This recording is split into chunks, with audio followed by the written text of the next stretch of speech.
Well, guys, that is it for another year.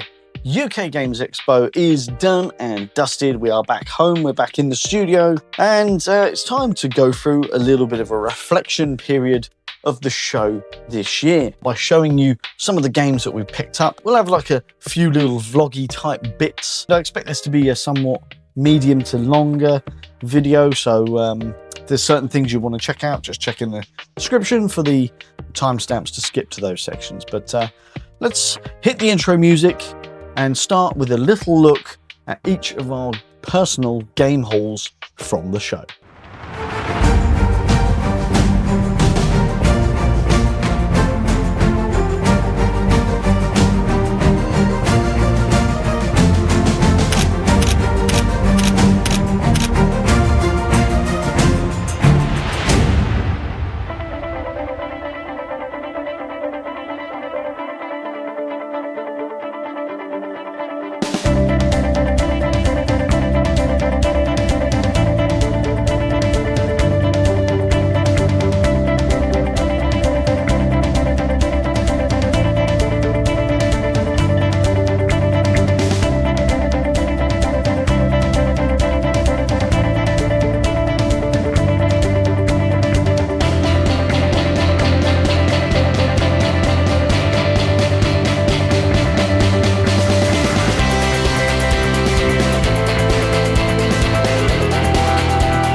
So guys, as you can see, I have a special guest with me for this video, Mr. Antony.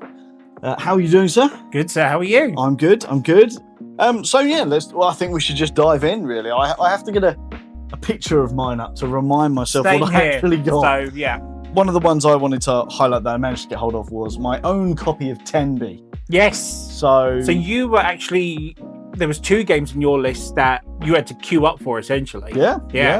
This was one of them, of course. This was indeed, and thank you to my partner Layla, because she actually did the queuing side of it for me, and managed to pick that one up for me. Nice. So yeah, I'm really happy to have my own copy of 10B. That's one of my highlights. You know, a few of these ones here, these are Kickstarter collections and pre-order collections as well.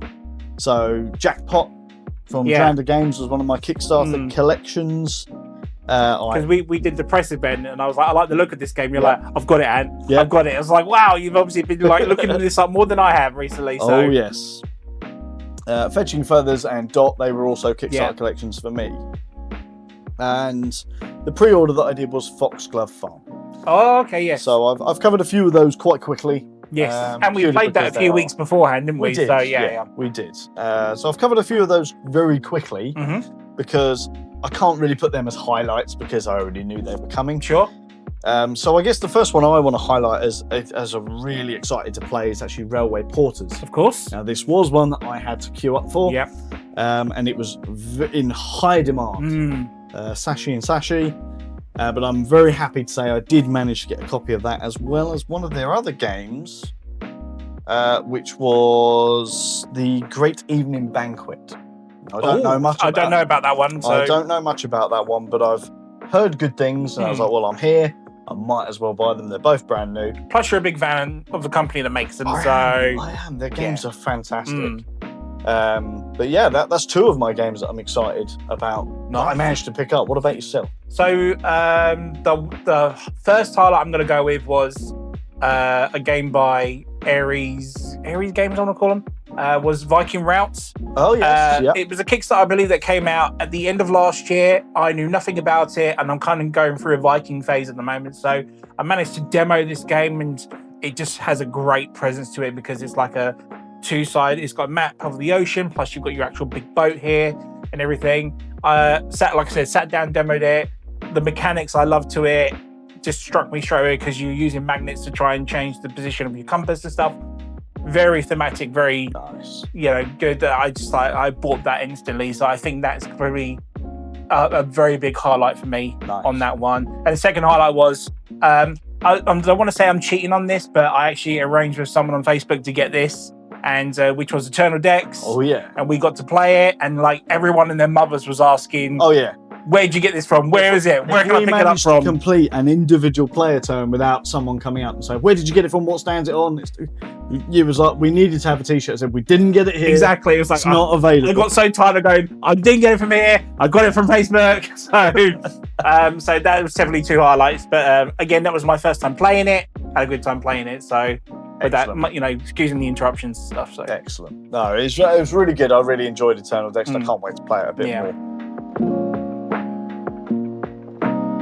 Okay, so while you're here, Ant, I might as well keep you on for the rest of the video. Of course. Let's talk about some show stats. Sure. Because 20th anniversary, it's been going 20 years. It was guaranteed to be a big year. Sure. So it was bigger, but was it better? So I don't know. We had pretty good numbers last year. Yeah, pretty good numbers. So I've got the stats here, the official stats for 2026 attendance.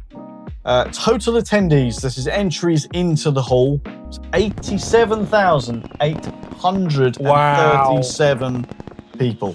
That's a lot of board gamers. Which equates to about 51,000 unique ticket holders. So obviously the 87 is, I've got a 3-day ticket, so I'm 3 entries. Right.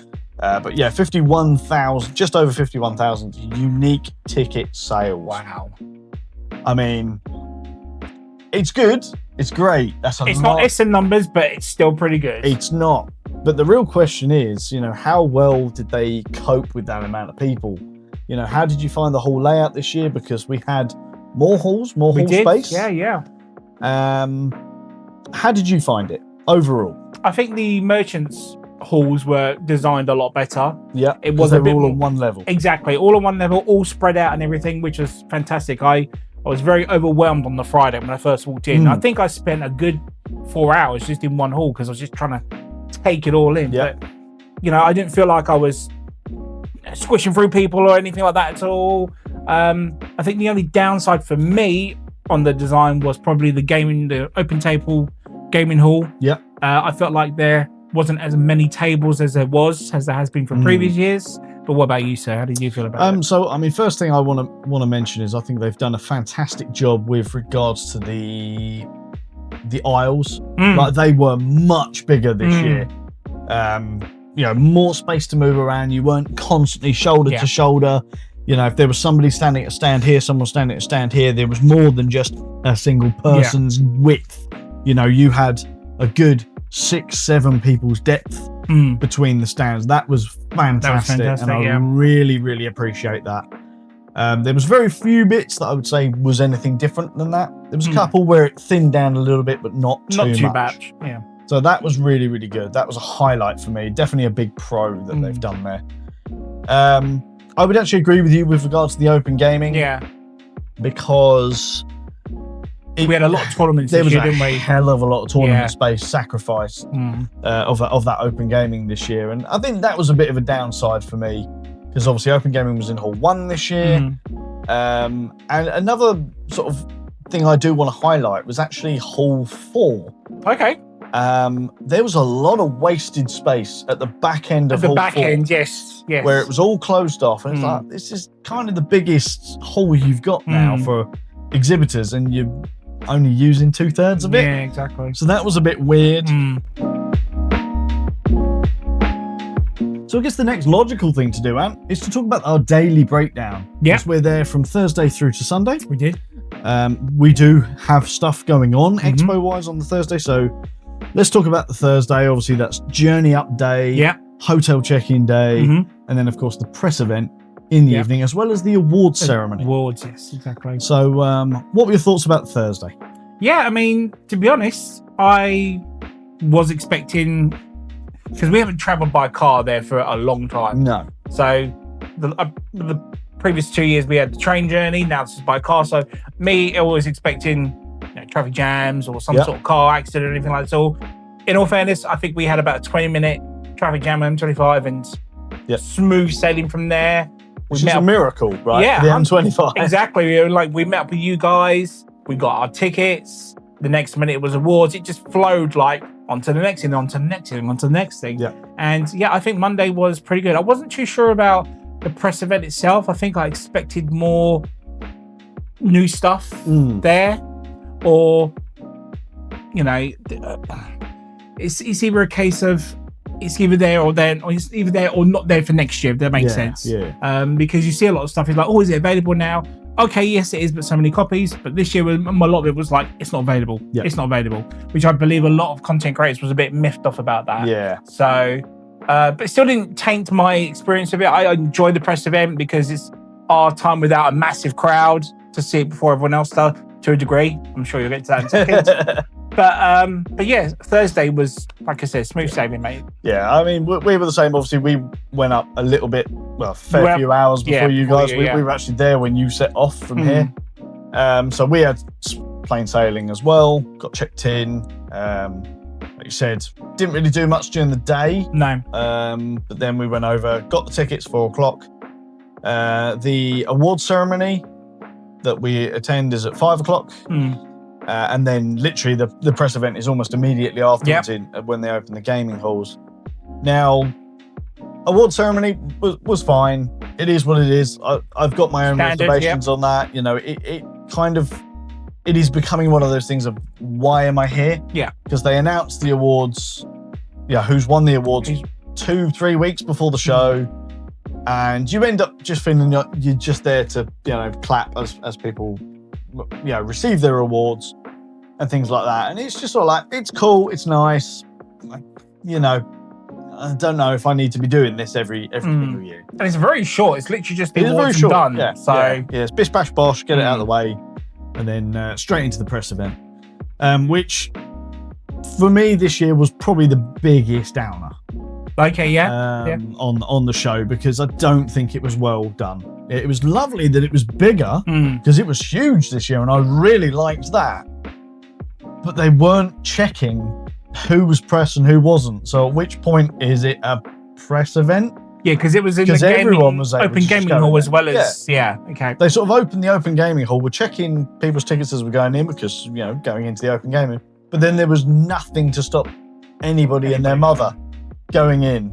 And of course that meant a lot of the publishers were spending time talking to these people. It's like, it sounds very big-headed, but it's not. You're quite right, because it's a press event. You're supposed to be here for the press. It's supposed to be so that we have a quieter time in order to do interviews and stuff like that. I struggled to get any kind of content out of it because it was just so busy, and people just getting in the way, knocking you with the camera. And it was just sort of like, this is now annoying and pointless. Yeah.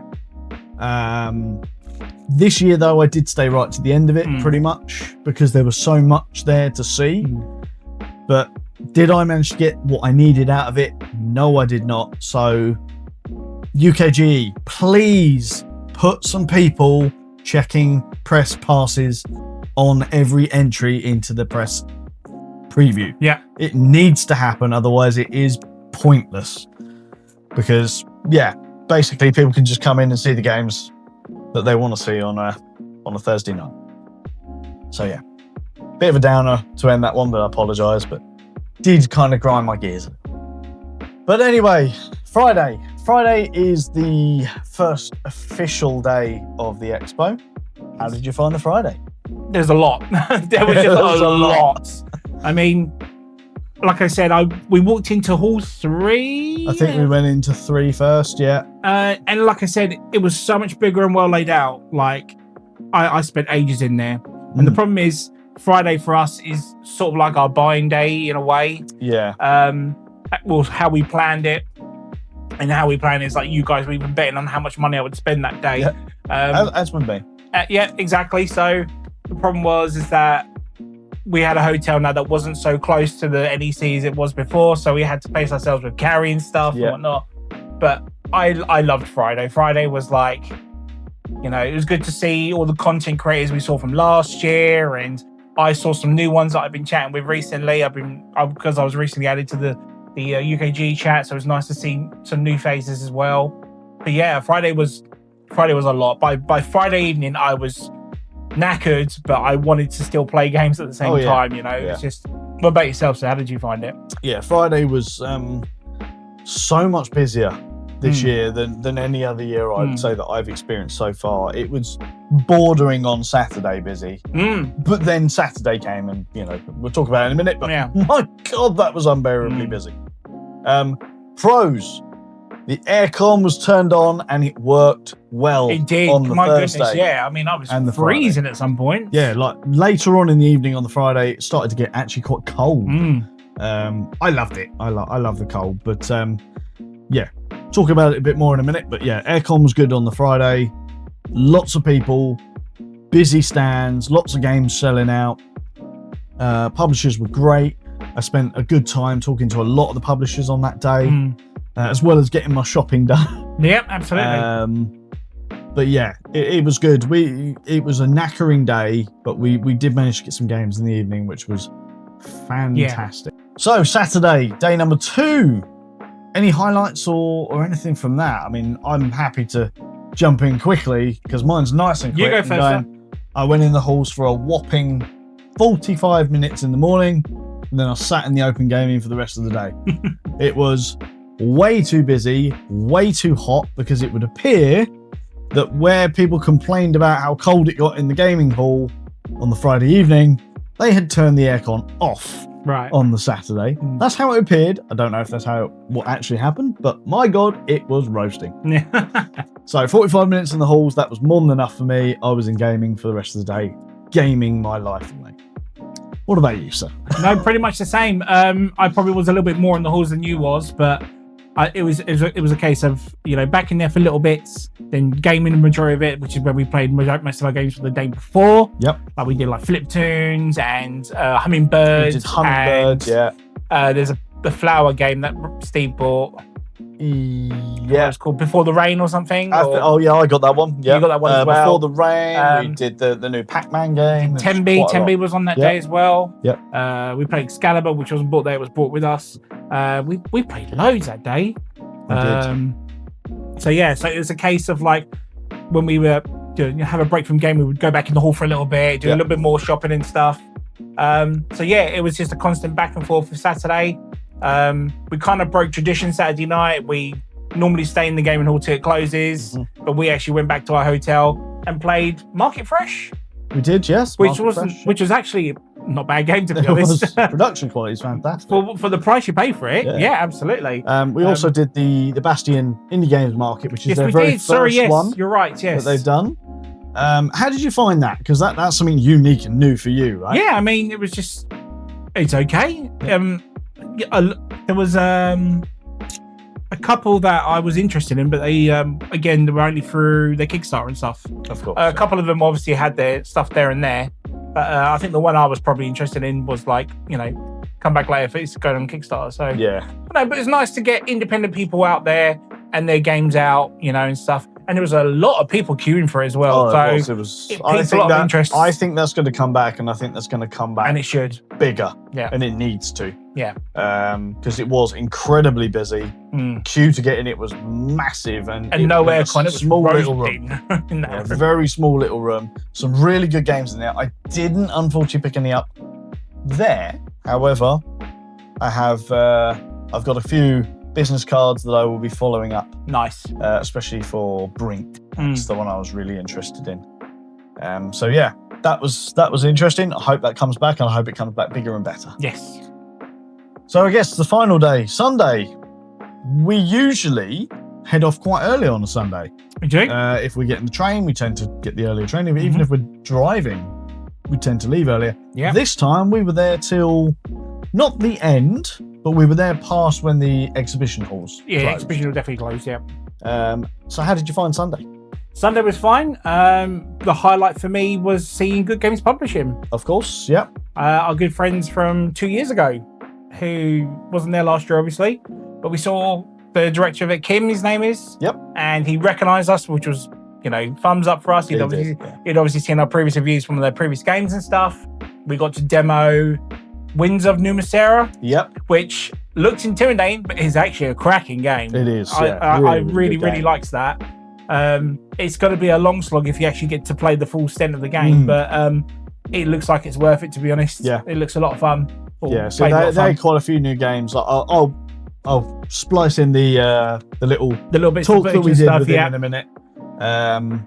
But he showed us other games. 12 Rivers, Mystic Baths, Mythic Baths, and there was another one which they wasn't going to release yet. Something like that. Yeah, something like that. And then there was the Land and Sea expansion. Of course, that was it. Yes. So yeah, it was good to catch up with Kim. Absolutely. Always really good to catch up with him. He obviously wasn't at Expo last year. Was this year, and they're looking at now doing it every year. Yes, he did say that, didn't he? Really cool to hear. Sunday, I can't think of anything else, to be honest. I mean, Sunday for me is kind of a downer because it's coming to the end. It's coming to the end, and I've got to say to myself, I've got to wait another year to do this, you know? So it was more likely, or tell a lie, Travelling Man were doing a stupid amount of discounted games. Oh, okay. I didn't get to Travelling Man on Sunday. Travelling Man were doing a bunch of stuff, and they weren't damaged or anything. They were brand new. And I picked up a game that I wanted from 2 years ago when we went to Essen called Wandering Galaxies. Yep. Priced at £70 on the Saturday, and then Sunday morning went down to 25. Boom. So I was like, I'm having that. Yeah. That's why we say always do some shopping on the Sunday. Exactly. And I remember they'd done it the year before, so that's why I went back. I didn't buy anything last year, but that's why I went back to it this year specifically. And yeah, some cracking deals they had. Nice. So that's probably a good highlight for Sunday. Yeah, I think I spent probably as much on the Sunday as I did on the Friday. As I did. So I spent all mine on Friday. You did yours on the Sunday. Exactly. So I ended up with another container from Platey Games, or Plate Games, whatever you want to call them. So I managed to pick up quite a few of the games that I didn't get in my container that I was sent. Including Liar's Dice, which we were obsessed with, that we had to have because we're constantly doing Pirates of the Caribbean references. We did, So we had to have that one. But we did play Can't Stop on one of the nights as well in the hotel. We did. That was pretty good. Our first night, I believe. That was Thursday. There we go. It was the Thursday when we got back from the press event. So, man, this one's not actually a review of UK Games Expo, so to speak, but it's something I want to start putting into these videos. But is there anything you'd like to see UKGE implementing in the future, or something you think really does need work? This is, I guess, the best time to mention it. I'd probably like UKGE to have a few more exclusivities with games and stuff. I felt like there was a bit of a lack of these ones. I think there was maybe 1 or 2 or 3 popular games like 10B, like we mentioned, and the other Railway one, and then there was one more as well. Orbit was a big seller this year, so that went as well. So I think I'd like to see more, more exclusive games for that. Like, Essen has theirs. Let UKG have theirs. Yeah. This is something that's predicted that in the future maybe that might change. Yeah, I hope so. UKG has really come into the forefront of the games fairs. We are now in there amongst Essen and Gen Con, especially in size as well. Yeah, for me, there's a few things that I think could be implemented and should be implemented. First off, I'll get it out of the way. I said it earlier, sort out the press event side of things. That definitely needs to happen. Now, the biggest one for me, and this is something that could easily be done, I think, there's now enough miniatures and wargame stuff that they could be given their own hall. This year, for example, if I'd have done it personally, Hall 4 would have been my choice. I would have had that extra section of Hall 4 that they weren't using. Get rid of that. All up there, bung all the tournament tables in there. Bosh. They're all in there. They're all doing their thing. The gaming hall sacrifice. Hall 4 for me this year was just sort of like, I can get around this in about 20 minutes. It's now I think Essen now do something similar where like certain genres of games will be in certain halls and things like that. I think UK Games Expo should take a leaf out of that book and maybe look at doing something like that. Not, we don't need old strategy games here and push-your-luck games here, but I do think war games need to be kind of grouped in with the miniatures a bit better. Because, you had miniatures stuff in Hall 2, which is the other side of the hall to where the Warhammer stuff was. And yet that had a big sign up on it that said Miniatures Hall. So it was a bit slapdash as to where all that was. So I think a little bit of organisation as to where your stands are going to be. I'd like to see open gaming a bit more open gaming than it is tournaments, because the past few years the tournaments are really, really encroaching on that open gaming space more and more. Nothing against the tournaments, by the way. Nothing against tournaments, but yeah, it's not something I personally am interested in. But when it's encroaching on the open gaming space, which is what UKGE is really good at, that is a bit of a problem. Yeah, so if you've never done it before, the tables are kind of color coordinated. So the yellow play mats they put on is for the open gaming, whereas the tournaments have like a black sheet that go over blue, black sheet thing. So when the tournament's done and it's done for the day, people aren't aware that they can just do anything on these tables. People are expecting other tournaments to come on it, whereas the rest of the day it's actually done and dusted. So they kind of just sit there, like you said. Yeah, and then there's the obvious issue that people will sit there that don't know about the colour coding during the day, and they could be halfway through a game and the next tournament turns up and they've got to pack their game away and be shifted. That's a bit of an issue for me. So I think that could do with being switched around. And also, if you're going to put tournaments in the open gaming, can you put it the other way round? So that the tournaments have to go all the way to the back instead of the open gaming having to walk through all the tournament areas to get to the open gaming. Just a little bit more planning, I would say, is what needs to happen. They're probably the only upgrades I would say I really think needs to be made. Just a few quality of life upgrades. I think they've done an excellent job overall this year. Yeah, absolutely. But yeah, final thoughts, Ant. Final thoughts.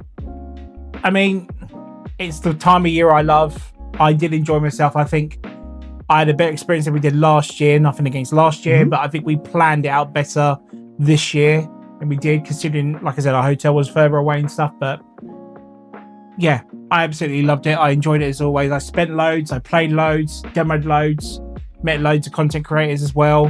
What's not to like about it? Yeah, exactly. And I mean, I would at this point ask you, would you go again next year? But I already know, because we've already booked our accommodation for next year. Nice. I'm looking forward to next year. The countdown has begun. Yeah, as always. But I think this video is probably going to round up our UKGE content for 2026. Yep. Unless we might do a podcast so that we can involve James in it as well. But basically everything we've had to say, we've just said. We might have to review his one game this year. We might have to review his one game. Apparently, he's on holiday. That's why he's not here, by the way. He is on holiday because the stress of Expo, the day we got back, he went away on holiday. But yeah, apparently he's going to learn the game, and I'm going to be playing it on Monday night. So we'll see if that happens. So he says, mate. So he says. But yeah, thank you very much for coming on a video that isn't a podcast.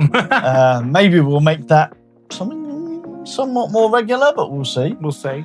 Yeah, is there anything else you want to say while you're on this platform? Nope, just I hope you've enjoyed Jason's content of the whole UKGE mania that he's been doing. It's been all in his lonesome with this, you know. So again, well done, mate. It's been really good. I've even watched it myself. So yeah, I know I was on one of the episodes for him, but still, if you like what you saw, please comment, share, like, subscribe, and, you know, say what your thoughts about it. And hopefully he might do it all over again next year. I'm sure I will.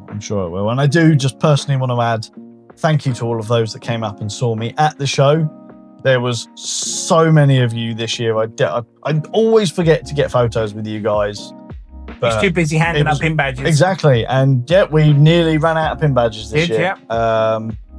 I'm glad I got the extra that I did. Otherwise, we would have run out. Otherwise, we wouldn't have done, yeah. But yeah, it's been great seeing you again. I lost count how many people this year. Yeah. And obviously, you guys witnessed it a bit more this year because it was happening while we were gaming as well. So, yep. Thank you very much. Thank you for joining us for Meeple Mania. And I guess back to normal programming very soon. I think we're probably going to take about a week's break. Well, I plan to. I probably won't. Won't. But yeah, we'll have a week's break and then we'll be back here on the Meeple Minded. But until next time, thank you very much and we'll see you soon. Bye-bye. Bye-bye.